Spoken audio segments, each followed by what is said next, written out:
નમસ્કાર વિદ્યાર્થી મિત્રો, હું શિરીષ સુરતી આપ સર્વનું તમારી પોતાની YouTube ચેનલ ક્વેશ્ચન કોચિંગ ક્લાસીસમાં હાર્દિક સ્વાગત કરું છું.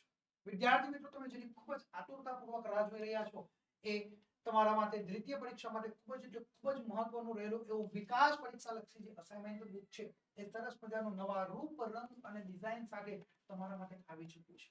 અને આજના આ વિડિયોની અંદર વિદ્યાર્થી મિત્રો આપણે ધોરણ 9 વિષય ગુજરાતી પરીક્ષા વિકાસ પરીક્ષા લક્ષી અસાઇનમેન્ટ બુક બરાબર જે દ્વિતીય પરીક્ષા માટે ખૂબ જ મહત્વનું રહ્યું છે એનો આપણે અભ્યાસ કરવાના છે. તો વિભાગ ડી એટલે કે જેની અંદર આપણે અર્થ વિસ્તાર છે, જે આપણે લેખન વિભાગની અંદર આપણે જેને આપણે કહી શકીએ છીએ, એનો આજના આ વિડિયોની અંદર આપણે અભ્યાસ કરવાના છે વિદ્યાર્થી મિત્રો. તો હવે અહીંયા આગળ તમે ક્યાંય જશો નહીં, ફક્ત અમારી સાથે જોડાયેલા રહેજો. કારણ કે વિદ્યાર્થી મિત્રો 30% હેતુલક્ષી પ્રશ્નો અને 70% વર્ણનાત્મક પ્રશ્નો આધારિત 2025 ના વર્ષનું જે દ્વિતીય પરીક્ષા માટે ખૂબ જ મહત્વનું રહેલું છે એ વિકાસ પરીક્ષા લક્ષી જે અસાઇનમેન્ટ બુક છે એ આદર્શ પ્રશ્નપત્રો સહિત તમારા માટે આવી ચૂક્યું છે ધોરણ 9 માટે. એટલે વિદ્યાર્થી મિત્રો હવે તમે બિલકુલ નિશ્ચિંત રહેજો અને પરીક્ષા માટેની સરસ મજાની તૈયારી તમે શરૂ કરી નાખજો. કારણ કે અહીંયા આગળ અમારા દ્વારા જે તમને સોલ્યુશન આપવામાં આવી રહ્યા છે બિલકુલ સચોટ અને સંપૂર્ણ રીતે સાચા છે. ઓકે, ચલો વિદ્યાર્થી મિત્રો, ધોરણ 9 ના અસાઇનમેન્ટ બુક મેળવવા માટે તમે અત્યારે જ અમારા મોબાઈલ નંબરનો સંપર્ક કરી શકો છો. અમારો મોબાઈલ નંબર છે 70 46 22 22 54 નંબર ઉપર તમે સંપર્ક કરી શકો છો. વિદ્યાર્થી મિત્રો, ધોરણ 9 ના અસાઇનમેન્ટ બુક મેળવવા માટેની જે લિંક છે એ તમને નીચે ડિસ્ક્રિપ્શનમાં પણ આપવામાં આવી છે, અથવા સ્ક્રીન ઉપર આપેલી જે વેબસાઇટના માધ્યમ દ્વારા પણ તમે વિદ્યાર્થી મિત્રો એ અસાઇનમેન્ટ બુક તમે મંગાવી શકો છો. અને ઘર બેઠા મેળવવા માંગો છો તો મારા મોબાઈલ નંબરનો સંપર્ક કરજો. મારો મોબાઈલ નંબર છે 70 46 22 22 54. ઓકે, કોઈને કહેશો નહીં હો. કાનમાં ખાનગીમાં તમને કહી દઉં છું, આ ફટાફટ આ નંબર પર તમે ફોન કરો ઝડપથી અને અત્યારે જ ઓર્ડર લઈ લેજો. કારણ કે આમાંથી જ પરીક્ષામાં પૂછાવાનું છે. ઓકે, એટલે તમારા મિત્રોને તમારા પરિવારના સભ્યોને ફટાફટ આની લિંક શેર કરજો અને ઝડપથી તમે જોડાઈ જજો મારી સાથે. ઓકે, ચલો વિદ્યાર્થી મિત્રો, હવે આપણે આપણો અભ્યાસ શરૂ કરીએ છીએ વધુ સમય ન લેતા. ધોરણ 9 વિકાસ અસાઇનમેન્ટ બુક 2025 ના વર્ષનું જે વિભાગ ડી, ઓકે, જેનો આપણે સંપૂર્ણ અને સચોટ સોલ્યુશન મેળવશું. વિદ્યાર્થી મિત્રો, આપણે પહેલો અર્થ વિસ્તાર છે જે મારી પરીક્ષા માટે ખૂબ જ મહત્વનું રહ્યું છે. વિદ્યાર્થી મિત્રો, જે પરીક્ષા માટે મોસ્ટ આઈએમપી છે અર્થ વિસ્તાર તમારા માટે. તો આપણે જોઈએ કે નમતાથી સૌ રીંજે નમતાને બહુમાન. શું કહ્યું છે? નમતાથી સૌ રીંજે નમતાને બહુમાન, સાગરને નદીઓ ભજે છોડી ઊંચા સ્થાન. આવશે. ઓકે, ચલો હવે વિદ્યાર્થી મિત્રો આપણે આગળ જોઈએ. આ વિશ્વમાં નમ્ર માનવીઓને જ એ મહત્તા અને પ્રતિષ્ઠા મળે છે. આ વિશ્વમાં નમ્ર માનવીઓને જ મહત્તા અને પ્રતિષ્ઠા મળે છે. એવી પ્રતિષ્ઠા અભિમાનીને ભાગ્યે જ મળે છે. શું કહ્યું છે? સરસ મજાનો આ જે અર્થ વિસ્તાર છે તેના માટે તમે લખી શકો કે ભાઈ પેરેગ્રાફ પાડીને લખવાનું કે આ વિશ્વમાં નમ્ર માનવીઓને જ એ મહત્તા અને પ્રતિષ્ઠા મળે છે. જે નમ્ર વ્યક્તિ છે, વિનમ્રતાથી ભરેલો છે ને, એને જ આ જગતની અંદર મહત્વ મળે છે અને પ્રતિષ્ઠા પ્રાપ્ત થાય છે. અધૂરો ઘરો વધુ છલકાય, ખબર છે? એવી કહેવત એ સાચી છે, સાર્થક થાય છે. એટલે અહીંયા કઈ કહ્યું, એવી પ્રતિષ્ઠા અભિમાનીને ભાગ્યે જ મળે છે. જેવી એ નમ્ર અને મહત્વ, જે નમ્ર માનવી છે, જે ગુણવાન વ્યક્તિ છે, એને મહત્તા અને પ્રતિષ્ઠા પ્રાપ્ત થાય છે. એવી પ્રતિષ્ઠા અભિમાની મનુષ્યને જીવનમાં ક્યારેય પ્રાપ્ત થતી નથી. એટલે નમ્રતાનો મહિમા આ પંક્તિની અંદર આપણને ગાવામાં આવ્યો છે. ત્યાર પછી પેરેગ્રાફ પાડવાનો. પેરેગ્રાફ પાડીને ફરી પાછું લખવાનું કે મધુર વાણી દ્વારા નમ્ર માણસ પોતાના સદ વર્તનથી એ સામેના માણસનું દિલ જીતી લે છે. શું પેરેગ્રાફ પાડીને શું લખવાનું કે ભાઈ મધુર વાણી દ્વારા જે નમ્ર માણસ, એ ગુણવાન વ્યક્તિ પોતાના એ નમ્ર માણસ પોતાના સદ વર્તનથી સામેના માણસનું એ હૃદય જીતી લે છે, એનું દિલ જીતી લે છે. બીજાના હૃદયમાં પોતાને માટે એ સાચો પ્રેમ અને સહાનુભૂતિ એ ઉપજાવે છે. શું? બીજાના હૃદયમાં પોતાના માટે એ સાચો પ્રેમ અને સહાનુભૂતિ પણ એ ઉપજાવે છે. નમ્રતા એ જ વિનયના ઊંડા ગુણો છે. જે નમ્રતા એ જ વિનયના ઊંડા ગુણો છે. ઘણીવાર જે સેંકડો રૂપિયા ખર્ચવાથી નથી મળતી તે વિનય અને નમ્રતા એ સહેજમાંથી આપણે પ્રાપ્ત કરી શકાય છે. લાખો કરોડો રૂપિયા ખર્ચી નાખો પણ જે વસ્તુ આપણને ખર્ચવાથી ન મળે, લાખો કરોડો રૂપિયા ખર્ચી નાખશું ને તો પણ આપણને જે વસ્તુ ન મળે એ આપણને માત્ર ને માત્ર આપણા ગુણથી પ્રાપ્ત થાય, એટલે કે વિનમ્રતાથી અને નમ્રતાથી એ આપણને બહુ જ સરળતાથી એ આપણને પ્રાપ્ત થઈ જાય છે. માટે જ કહ્યું છે કે નમ્યો તે સૌને ગમ્યો, જે નમે તે સૌને ગમે. એટલે તો ગુજરાતીમાં સરસ મજાની આ કહેવત છે. અને એટલે તો કહ્યું છે કે ગુણવાળા જે વૃક્ષ ફળ જે ડાળની ઉપર આવશે ને એ જ ફળની ડાળ એ નીચેની તરફ નમે. જે ડાળની ઉપર ફળ હોય એ જ ડાળ નમે, જે ડાળની ઉપર ફળ ન હોય એ નમે નહીં. એટલે અહીંયા ગાડી નમ્યો તે સૌને ગમ્યો એ નમ્રતાથી ભરેલ છે. પેરેગ્રાફ પાડીને તમારે લખવાનું કે પ્રકૃતિના સામ્રાજ્યમાં પણ વિનય અને નમ્રતાનું જ એ અપાર મહત્વ છે. પ્રકૃતિના સામ્રાજ્યમાં પણ વિનય અને નમ્રતાનું જ એ અપાર મહત્વ પણ રહ્યું છે. વિશ્વની સર્વ સરિતાઓ એ ગર્વથી ઉન્નત એ મસ્તકે ઉભેલા ઊંચા ઊંચા પર્વતરાજને મળવા નથી જતી, પરંતુ એ નીચા સ્થાને બિરાજમાન એવા નમ્ર સાગરને મળવા માટે દોડતી દોડતી આવે છે. સરસ વાત રજૂ કરી કે જે નદીઓ છે ને, વિશ્વની સર્વ નદીઓ, તમે દુનિયાની કોઈ પણ નદીને જુઓ, એ ઊંચા ઊંચા પર્વતો હોય ને એને ક્યારેય મળતી નથી, એમાં ક્યારેય ભરતી નથી, પરંતુ એની કરતા નીચા રહેલા જે સમુદ્ર છે, ગુણવાન સમુદ્ર, એ સમુદ્રને મળે છે. એટલે કોઈ પણ નદી છેવટે સમુદ્રને જઈને સમુદ્રમાં ભળી જાય છે. એટલા માટે કહ્યું કે એ નમ્ર સાગરને મળવા માટે એ સર્વ નદીઓ એ દોડી આવે છે. આમ નમ્રતા અને વિનયથી ગૌરવ તથા આદર આપણને પ્રાપ્ત થાય છે. આમ નમ્રતા અને વિનયથી એ ગૌરવ તથા આદર આપણને પ્રાપ્ત થતા જોવા મળે છે. ઓકે, ચાલો આપણે બીજો અર્થ વિસ્તાર જોઈએ વિદ્યાર્થી મિત્રો આપણો કે ન્યાય નીતિ સૌ ગરીબને, મોતાને સૌ માફ, વાગે માર્યું માનવી એમાં શો ઇન્સાફ. કેટલી સરસ મજાની પંક્તિ છે કે ન્યાય નીતિ સૌ ગરીબને માટે છે. ધનિક અમીર રાજકારણી નેતાઓ એમના પરિવારના સભ્યો માટે એ નીતિઓ નથી રહી. એટલા કહ્યું છે કે મોતાને સૌ માફ. જો નીતિ જેટલી પણ જેટલા નીતિ નિયમો છે બધા નાના ગરીબ માણસો માટે છે. એ મોટા સૌ કોઈને માટે માફ છે. એટલે વાગે માર્યું માનવી એમાં શો ઇન્સાફ. એટલા માટે જ કહ્યું છે કે મોટા ધનવાન ધનિક વર્ગના લોકો એ કોઈ પણ મોટું પાપ કરશે, કોઈ ગુનો કરશે ને તો એ સૌ કોઈ એ માફ કરવામાં આવશે, એ નિર્દોષ જાહેર કરવામાં આવશે. પરંતુ જો એક નાનકડો ગરીબ વ્યક્તિ કોઈ ગુનો ન કર્યો હોય છતાં પણ એ ગુનેગાર બની જશે. એ વાત રજૂ કરવામાં આવી છે.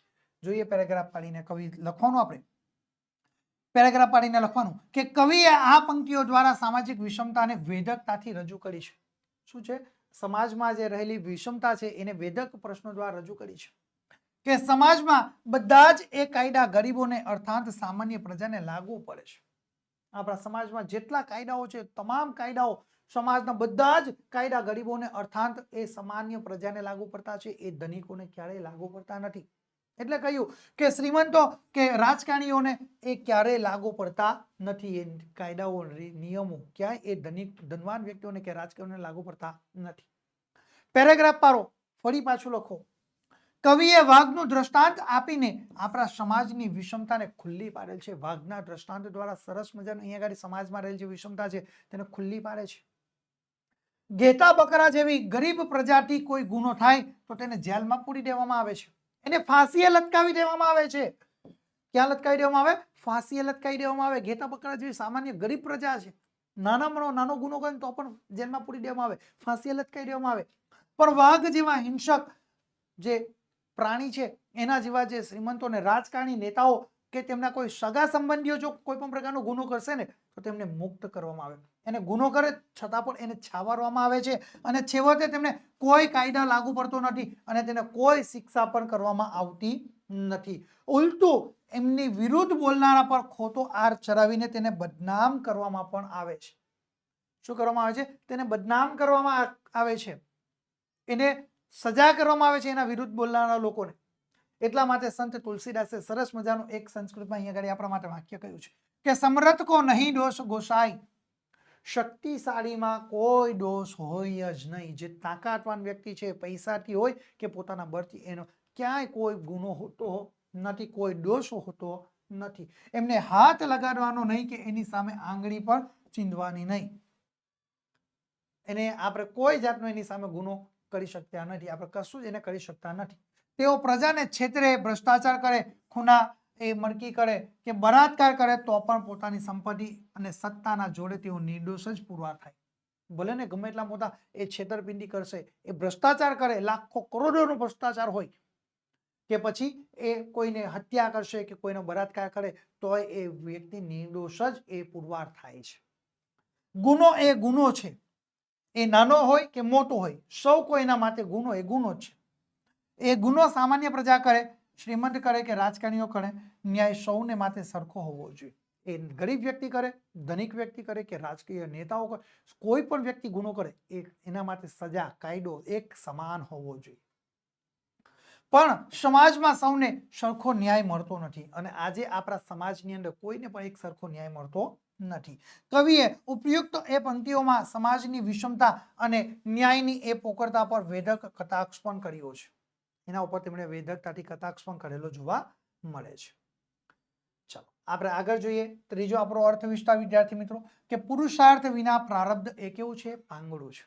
સરસ વાત રજૂ કરી કે પુરુષાર્થ વિના પ્રારબ્ધ પાંગળું છે. આપણે જો મહેનત ન કરશું તો આપણે નસીબને દોષ ન આપવાનો. મહેનત કરશું તો આપણને એનું ફળ મળશે. મહેનત ન કરશું અને નસીબના ભરોસે બેસી રહેશું તો જીવનમાં આપણો ક્યાંય કલ્યાણ ન થાય, ક્યાંય આપણો ઉદ્ધાર ન થાય. ઘણા સમાજની અંદર એવા છે કે જે નસીબના ભરોસે બેસી રહે છે, એનાથી એનું કલ્યાણ થવાનું નથી.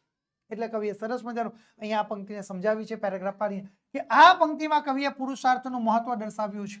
અને પેરેગ્રાફ પાડીને ફરી પાછું લખવાનું કે આ જગતમાં કેટલાક મનુષ્યો કેવળ નસીબ ઉપર જ આધાર રાખીને નિષ્ક્રિય બેસી રહે છે. આપણે ઘણા બધા લોકોને આપણા સમાજમાં પણ જોઈશું તો એ નસીબના ભરોસે હાથ ઉપર હાથ ધરીને નિરાશ થઈને બેસી રહે છે. એવું કરવાથી ક્યાંય એનું કલ્યાણ થતું નથી કે ક્યાંય ઉદ્ધાર થતો નથી. એટલા માટે નિષ્ક્રિય ક્યારેય રહેવું જોઈએ નહીં. સુખ, વૈભવ, કંચન અને કીર્તન એ નસીબમાં હશે તો જ મળશે, એવો એમને દ્રઢ વિશ્વાસ હોય છે. કોને? કે જે નસીબના ભરોસે બેસી રહી ને એ લોકોને શું વિશ્વાસ છે કે સુખ, સમૃદ્ધિ, વૈભવ, કંચન, કીર્તિ આ બધું એના નસીબમાં લખ્યું છે ને એટલે આપોઆપ એને પ્રાપ્ત થઈ જશે, એવો એ લોકોને દ્રઢ વિશ્વાસ હોય છે. પણ જ્યારે આ બધી વસ્તુમાં તેમને મળતી નથી ત્યારે તેઓ નસીબને દોષ દે. અમારી સુખ, સમૃદ્ધિ, વૈભવ, વિલાસ, કીર્તિ, કંચન કઈ જ ન મળે ને ત્યાં શું કહેશે? મારા નસીબમાં ન હતું એટલે મને ન મળ્યું. એ પોતાના નસીબને દોષ દે છે. વાસ્તવમાં પુરુષાર્થ ન કરનારનું નસીબ પણ એ નિષ્ક્રિય જ રહેશે. તમે મહેનત ન કરશો તો તમારું જે ટૂંકમાં કહેવાનું છે કે ભાઈ પુરુષાર્થ ન કરનારનું નસીબ એ કેવું છે? નિષ્ક્રિય રહે. તમારું નસીબને દોષ આપવાની જરૂર નથી. જ્યારે પુરુષાર્થીનું નસીબ એ સક્રિય હોય છે, જ્યારે એ પુરુષાર્થીનું નસીબ કેવું હોય છે? સક્રિય હોય છે. કારણ કે તમે તમારી મહેનતથી કામ કરો છો એટલે તમે 100% તમને સફળતા પ્રાપ્ત થવાની છે. ઓકે. સિંહ પણ એ શિકાર માટે પ્રયત્ન ન કરે તો કોઈ પશુ એ પોતાની મેળે જ એના મોઢામાં આવી પડતું નથી. જંગલનો રાજા ભલે ને ગમે એટલો મોટો સિંહ હોય ને તોય શિકાર કરવા માટે તો એને જવું જ પડે છે. એ ખોરાક એના મોઢામાં, એનો શિકાર સીધે એના મોઢામાં નથી આવતો. એટલે એટલું યાદ રાખજો, પુરુષાર્થ કર્યા વિના તમારો કોઈ છૂટકો નથી. એટલે કહ્યું છે કે ફરે તે ચરે અને બાંધ્યો ભૂખે મરે. શું કહ્યું છે? આ કહેવત બિલકુલ સાચી છે કે ફરે તે ચરે અને બાંધ્યો તે ભૂખે મરે. એ કહેવત એ પુરુષાર્થનું સમર્થન કરે છે.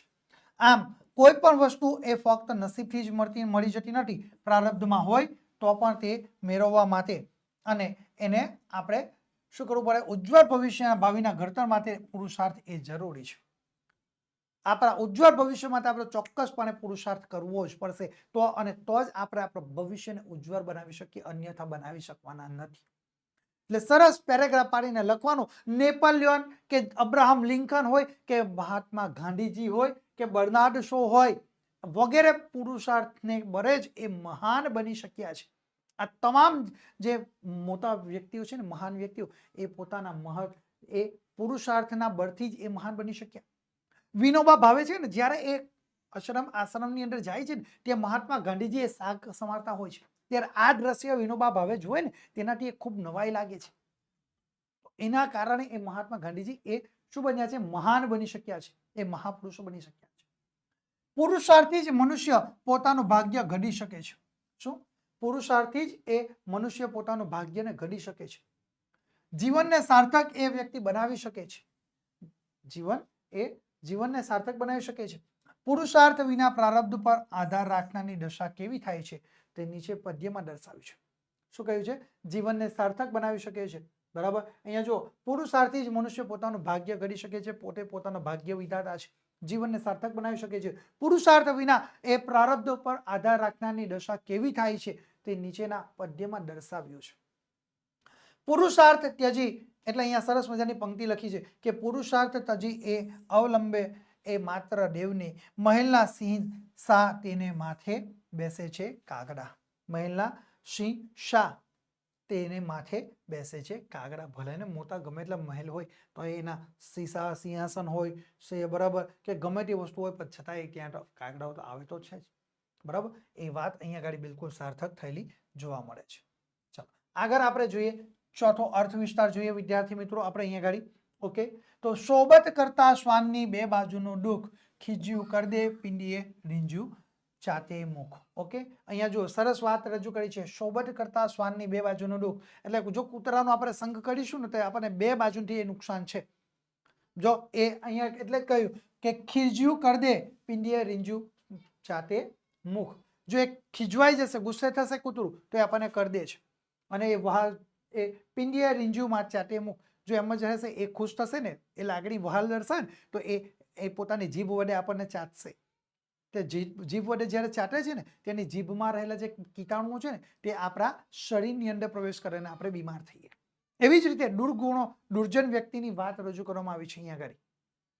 દુર્જન વ્યક્તિ પણ આના જેવા જ છે. એની દુર્જન વ્યક્તિની દોસ્તી પણ સારી નહીં અને દુશ્મની પણ સારી નહીં. એનાથી આપણને છેવટે નુકસાન જ છે. એટલે સરસ વાત રજૂ કરી છે. આપણે જોઈએ પેરેગ્રાફ પાડીને લખવાનું કે અહીં કવિએ દુર્જનોની દોસ્તી અને દુશ્મની બંને ખરાબ છે એ વાત પ્રતીક દ્વારા એ રજૂ કરી છે. ઉદાહરણ દ્વારા એ વાતને રજૂ કરી છે. કઈ વાતને? કે દુર્જનોની દોસ્તી અને દુશ્મની બંને એ ખરાબ છે એ વાત પ્રતીક દ્વારા ઉદાહરણ દ્વારા રજૂ કરી છે.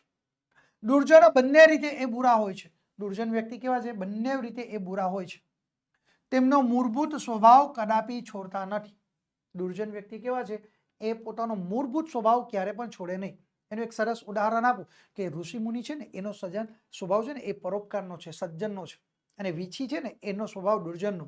તો નદીના પાણીમાં વીછી વહેતું હોય અને ઋષિ સ્નાન કરતા હોય તો એ ઋષિનો સ્વભાવ સજ્જન છે, એ પરોપકારનો છે. એટલે શું કરશે? એ પોતાના હાથની મદદથી એ વીછીને બહાર મૂકવાનો પ્રયત્ન કરે પરંતુ વીછીનો સ્વભાવ છે ડંખ મારવાનો.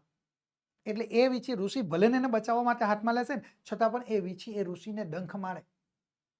એટલે અહીંયા ગાડી વીછી એ દુર્જન છે અને ઋષિ એ સજ્જન છે એ વાત રજૂ થાય. બરાબર. એટલે તેમનો મૂળ સ્વભાવ કદાપી છોડતા નથી. દુર્જન વ્યક્તિ એ પોતાનો સ્વભાવ ક્યારેય છોડતા નથી. એટલે પેરેગ્રાફ પાડીને લખવાનું. અહીં સજ્જનોનો મહિમા એ આડકતરી રીતે ગાયો છે. શું?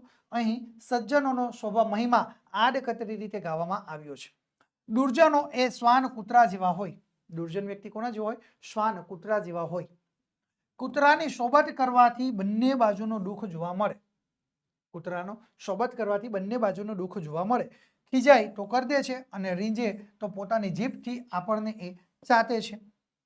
એ રીતે એની લાળમાં રહેલા જીવાણુઓ આપણા શરીરમાં દાખલ કરી એ હાનિ પહોંચાડે છે.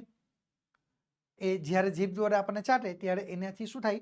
આપણે એના જે જીભ પર જે જીવાણુઓ છે, કીટાણુઓ છે તે આપણા શરીરમાં દાખલ થાય અને આપણને નુકસાન પહોંચાડે, બીમાર થઈએ. અને ખીજવાઈ જાય તો જોરમાં કરવી પડે તો પણ આપણા શરીરને નુકસાન થાય. એટલે બંને રીતે નુકસાન જ છે આપણને.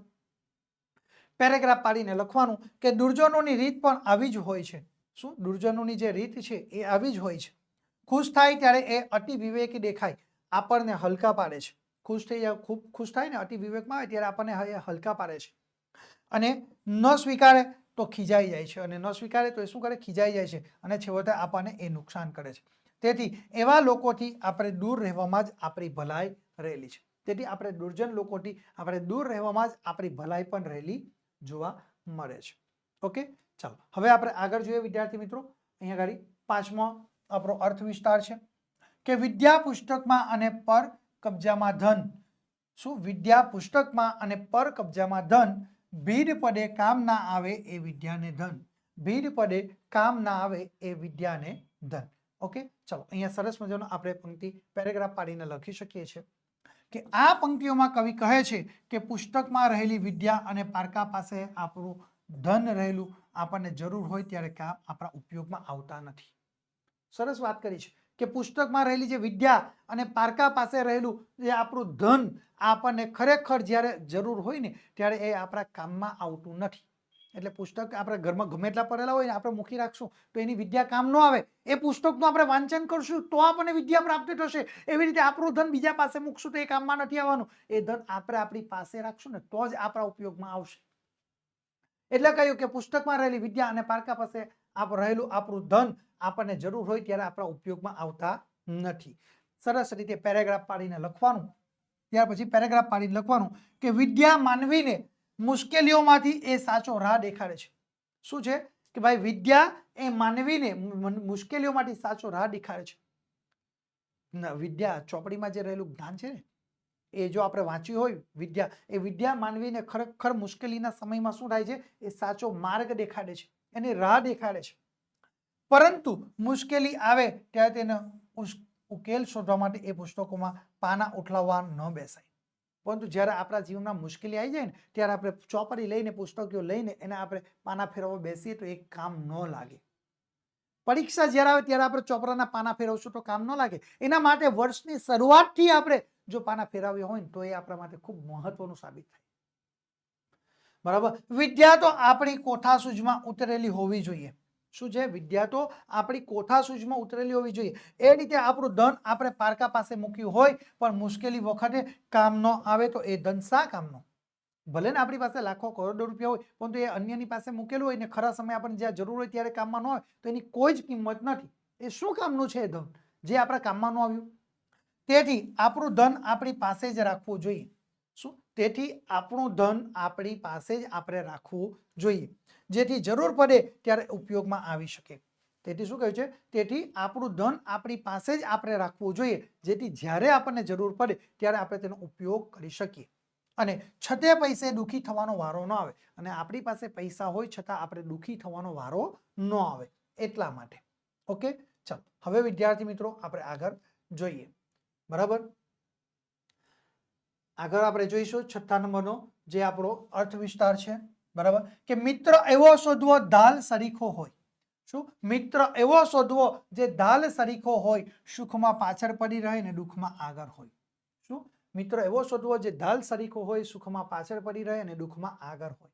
સરસ રીતે આપણે પંક્તિમાં લખી શકીએ છીએ. પેરેગ્રાફ પાડીને લખવાનું કે આ પંક્તિ દ્વારા કવિ આપણને મિત્ર કેવો હોવો જોઈએ એ સમજાવતા કહે છે કે ઢાલ યુદ્ધમાં લડવૈયાનું રક્ષણ કરે છે પરંતુ લડવૈયા પર કોઈ પ્રહાર કરે ત્યારે જ એ ઢાલ આગળ આવે છે. એ સિવાય એ પીઠ પાછળ જ પડી રહે છે. કેટલી સરસ વાત રજૂ કરી છે. શું કહ્યું છે કે આ પંક્તિ દ્વારા કવિ આપણને મિત્ર કેવો શોધવો જોઈએ એ સમજાવતા કહે છે કે ઢાલ જે યુદ્ધમાં જે યોદ્ધાઓ હોય ને એ તલવાર અને ઢાલનો ઉપયોગ કરે. બરાબર. એટલે જ્યારે એ યુદ્ધની અંદર જશે ને બરાબર એ ઢાલ એ યુદ્ધમાં લડવૈયાનું રક્ષણ કરે છે પરંતુ લડવૈયા પર કોઈ પણ જ્યારે પ્રહાર કરે ને ત્યારે જ એ ઢાલ એની કામ આવે છે. એ ઢાલ ત્યાં સુધી ત્યારે જ આગળ આવશે કે જ્યારે એની ઉપર કોઈ પ્રહાર કરે ત્યારે ઢાલ એની આગળ આવે છે. એ સિવાય એની પીઠ ઉપર જ એ ઢાલ હંમેશા માટે રહેતી હોય છે. મિત્રો પણ હંમેશા માટે આપણે ઢાલ જેવા જ હોવા જોઈએ જે સંકટ સમયે આગળ આવીને આપણું રક્ષણ કરે છે, અન્યથા આગળ આવતા નથી. આપણને મદદરૂપ થાય, માત્ર સુખમાં સાથ આપનાર અને દુઃખ આવી પડે ત્યારે દૂર રહેનાર મિત્રો તો ઘણા આપણા જીવનમાં છે. એટલે સુખ આવે ત્યારે આગળ આવે એવા મિત્રો તો આ જગતની અંદર કેટલાય આપણને મળી રહેશે. એટલે આપણે મિત્રો એવા શોધવા જોઈએ કે જે ઢાલ સરીખા હોય. એમને સાચા મિત્રો કહી શકાય નહીં કે જે દુઃખમાં સાથ આપે અને મદદ કરે એ જ સાચો મિત્રો ગણાય. જે આપણા ખરા મિત્ર આપણે કોને કહી શકીએ કે જે આપણા દુઃખમાં આપણી સાથે રહી, દુઃખમાં આપણો સાથ આપે એ જ આપણો સાચો મિત્ર. આમ આ પંક્તિઓમાંથી બોધ એ મળે છે કે મિત્રની પસંદગીમાં દરેકે ખૂબ વિવેક રાખવો જોઈએ. શું? આમ આ પંક્તિમાંથી આપણને એક બોધ પ્રાપ્ત થાય છે કે મિત્રની પસંદગીમાં દરેકે ખૂબ જ વિવેક રાખવો જોઈએ. એ વાત અહીંયા આગળ આપણને કહેવા આવી છે. ઓકે, ચાલો હવે વિદ્યાર્થી મિત્રો આપણે આગળનો અર્થ વિસ્તાર જોઈએ. એ પહેલા અહીંયા એક સરસ પંક્તિ આપણે રજૂ કરીએ કે એથી જ કહેવાયું છે કે મિત્ર કીજીએ મરદ મરદ મન દર્દ મિટાવે, મિત્ર કીજીએ મરદ એ કામ વિપત્તિ में આવે. मित्र कीजिए मरद ए सत्य कहकर ए समझावे, मित्र कीजिए मरद ए खुशामत कर नहीं खावे। आ सरस पंक्तिनो આપણે ઉપયોગ કરી શકીએ છીએ। ચાલો હવે વિદ્યાર્થી મિત્રો આપણે સાતમો અર્થ વિસ્તાર જોઈએ। મન મેલા તન ઉજરા બગલા કપટી અંગ। શું કહ્યું? મન મેલા તન ઉજલા બગલા કપટી અંગ, તેથી તો કાગા ભલા તન મન એક જ રંગ। ઓકે, સરસ રીતે અહીંયા આગળ વિદ્યાર્થી મિત્રો આપણે આ પેરેગ્રાફ પાડીને અહીંયા આગળ આ પંક્તિ વિશે લખી શકીએ કે આ પંક્તિઓમાં કવિ કહે છે કે બગલાનું શરીર ઉજરું હોય છે। શું કહે છે? બગલાનું શરીર એ ઉજરું હોય છે પણ તેનું તન એનું મન મેલું હોય છે। શું કહ્યું છે? આ પંક્તિમાં કવિએ સરસ ઉદાહરણ દ્વારા રજૂઆત કરી કે બગલાનું જે શરીર છે એ ઉજરું હોય છે। બગલાનું શરીર કેવું? ઉજરું હોય છે પણ તેનું મન કેવું છે? મેલું છે, મનમાં કપતાય છે, તેથી છેતરાઈ જવાય છે, તેથી સૌ કોઈ એનાથી છેતરાઈ જવાય છે। કાગડાનું તન અને મન એક જ રંગ, કાળો રંગ ધરાવે। કાગડાનો રંગ કેવો?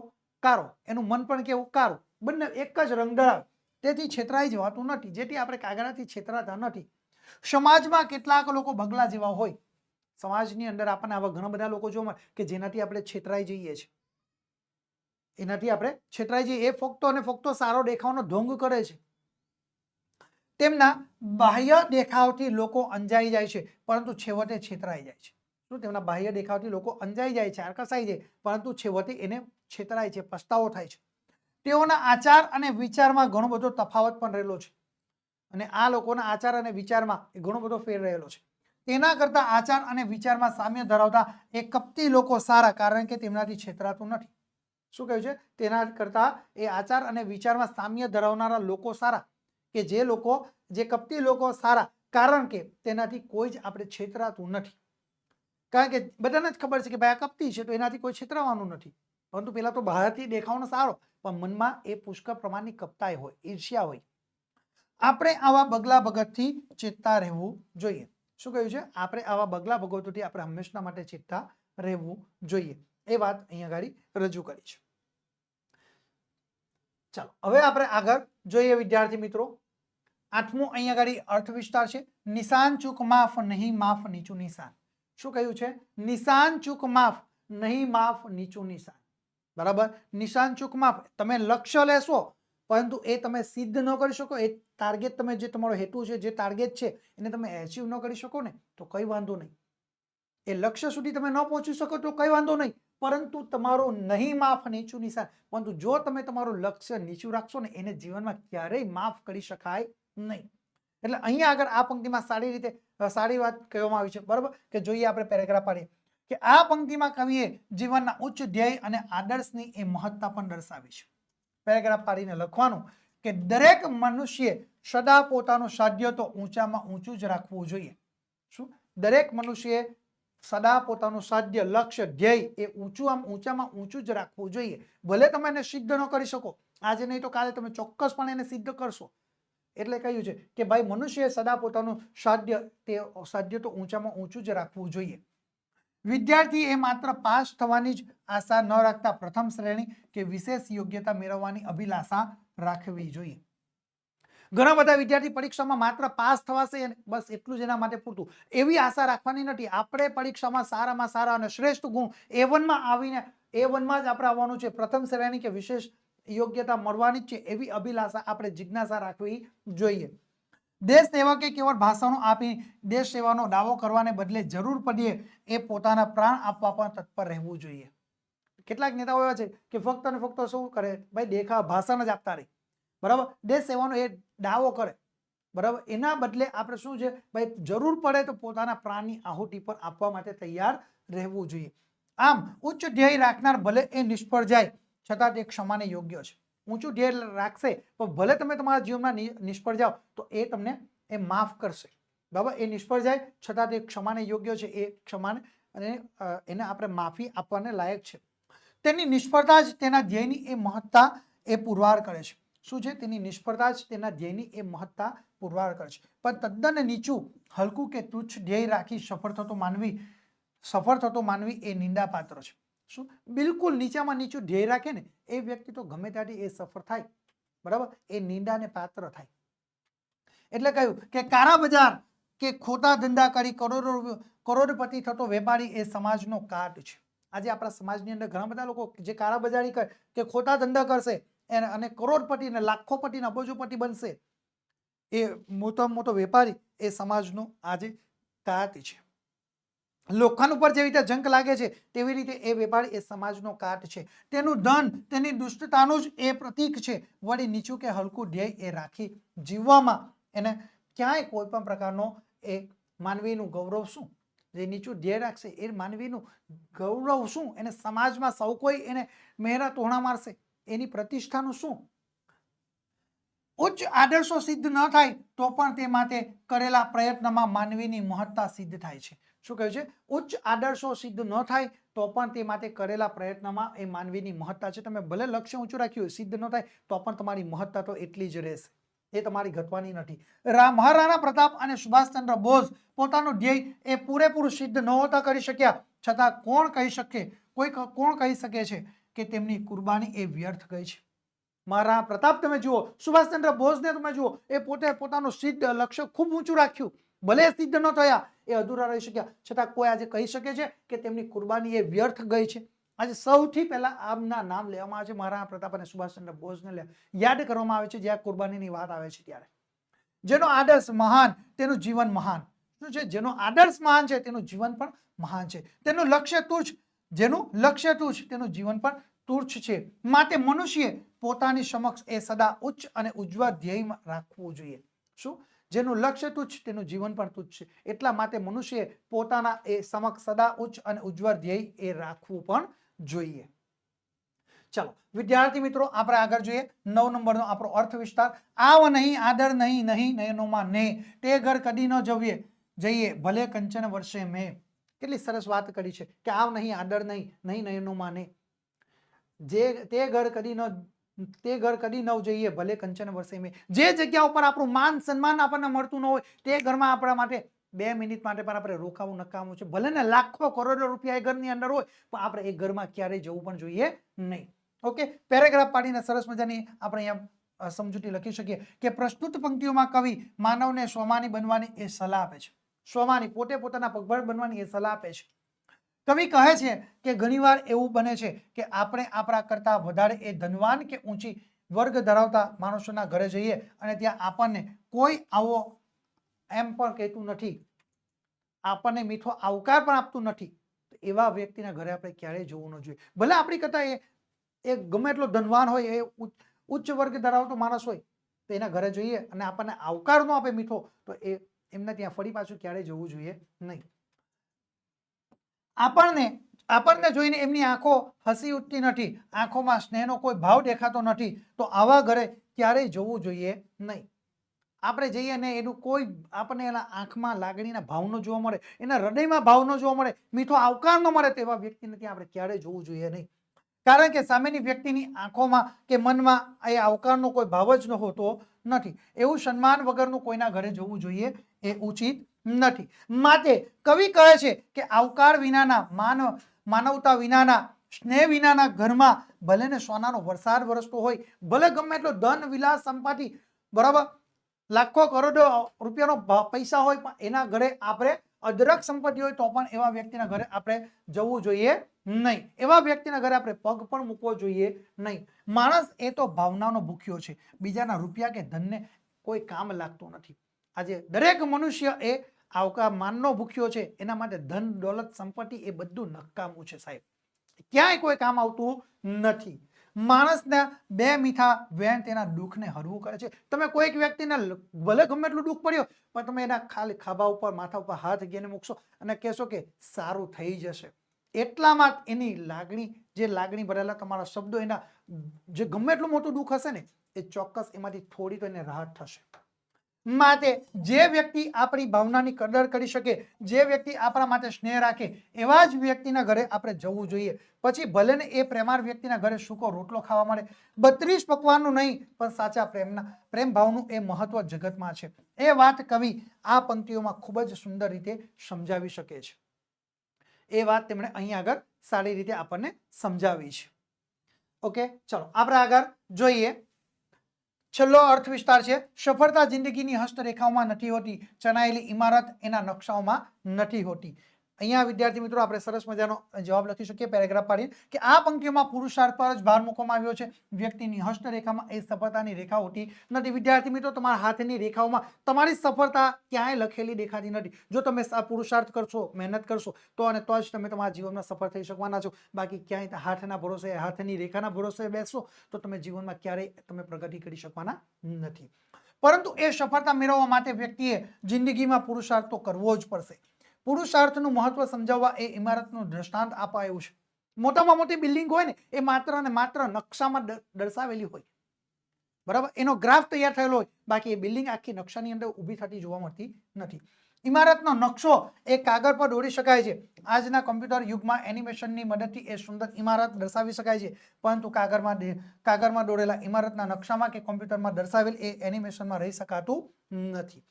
એને માટે તો ઇમારત જ એ બાંધવી પડે છે, અને ઇમારત એ જે બાંધવા માટે પુરુષાર્થ કરવો પડે છે, અને બિલ્ડિંગને ચડતર કરવા માટે, ઊભી કરવા માટે તમારે આપણે ખૂબ જ મહેનત, પુરુષાર્થ કરવો પડે છે.